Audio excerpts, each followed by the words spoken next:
Social media પર મળતા અજાણ્યા લોકો ક્યારેક તમારા જીવનની સૌથી મોટી ભૂલ બની શકે છે, કારણ કે મહારાષ્ટ્રના અમરાવતીમાં 19 વર્ષના મુખ્ય આરોપી મોહમ્મદ અયાન અહેમદ દ્વારા અનેક મહિલાઓ અને સગીર છોકરીઓને શિકાર બનાવવાનો ગંભીર કિસ્સો સામે આવ્યો છે.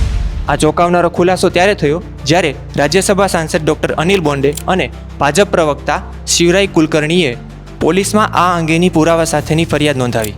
આરોપી સોશિયલ મીડિયાના માધ્યમથી આ સગીર છોકરીઓને પ્રેમ જાળમાં ફસાવતો હતો અને તેમને મુંબઈ તેમજ પુણે જેવા શહેરોમાં લઈ જઈને ન કરવાનું કૃત્ય કરતો હતો. વળી તપાસમાં એ પણ જાણવા મળ્યું છે કે આરોપીએ અંદાજે 180 જેટલી યુવતીઓનું શોષણ કર્યું હતું તેમજ તેમના 350થી પણ વધુ અશ્લીલ તેમજ વાંધાજનક વિડીયો બનાવીને વાયરલ પણ કર્યા હતા. આ ગુનામાં બીજા આરોપી ઉઝેર ખાનની પણ ધરપકડ કરવામાં આવી છે, જેણે મુખ્ય આરોપીના ફોનમાંથી ડેટા ડાઉનલોડ કરીને શેર કર્યો હોવાની શંકા પણ છે.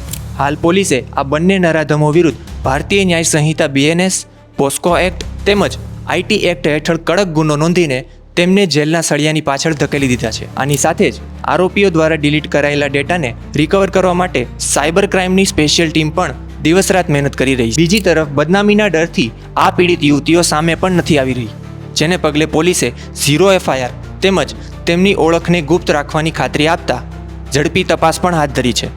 અમરાવતીનો આ કિસ્સો દરેક માતા પિતા માટે લાલ બત્તી સમાન છે.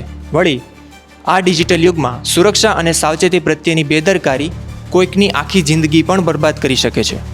માતા પિતાએ પોતાના બાળકોને માત્ર સ્માર્ટફોન આપવો એ પૂરતું નથી, પણ તેની સાથે ડિજિટલ જવાબદારીઓ શીખવવી પણ એટલી જ જરૂરી છે, કારણ કે ગેજેટ્સના વપરાશ પર પેરેન્ટલ લોકથી વધુ મહત્ત્વનું પેરેન્ટલ ટ્રસ્ટ છે.